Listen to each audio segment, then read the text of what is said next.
BJP Congress ఆ రెండిట్లో కూటమిలో ఏదో ఒకటి. అక్కడ రాష్ట్ర ప్రయోజనాలు మాట్లాడతారు, ఇక్కడ రాష్ట్ర ప్రయోజనాలు మాట్లాడతారు. ఇదే నడిచింది సుదీర్ఘ కాలం పాటు. ఈ 77 ఏళ్ల పాటు కూడా మనకు ఒక 6 ఏళ్ళు తక్కువ అనుకుందాం, 71 ఏళ్ళు మనకి అలాగే నడిచింది రాష్ట్రం. అక్కడ కరుణానిధి వర్సెస్ జయలలిత, ఇక్కడ చంద్రబాబు వర్సెస్ రాజశేఖర రెడ్డి ఈ 15-20 ఏళ్ళ తర్వాత జగన్మోహన్ రెడ్డి. ఇక్కడ కంటే అక్కడ స్ట్రాంగ్. ఇక్కడ ఇంకా మధ్యలో బీజేపీకి థర్డ్ ఫ్రంట్ ఛాన్స్ ఇచ్చారు.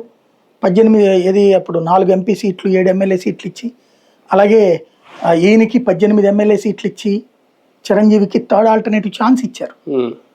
కానీ వీళ్ళు వదులుకున్నారు. అక్కడ ట్రయల్స్ ఇట్టాగే జరిగినాయి. విజయకాంత్ ఫెయిల్ అయ్యాడు, కార్తీక్ ఫెయిల్ అయ్యాడు, కమల్ హాసన్ ఫెయిల్ అయ్యాడు, విజయ్ సక్సెస్ అయ్యాడు. ఎలాగా?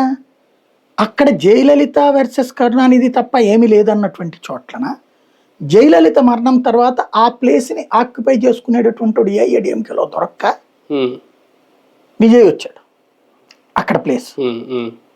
ఇక్కడ నీకు రాజశేఖర రెడ్డి మరణం తర్వాతన ఆ ప్లేస్ని కాంగ్రెస్ పార్టీ తొక్కేయడానికి చూసినప్పుడు జగన్మోహన్ రెడ్డి పార్టీ పెట్టాడు.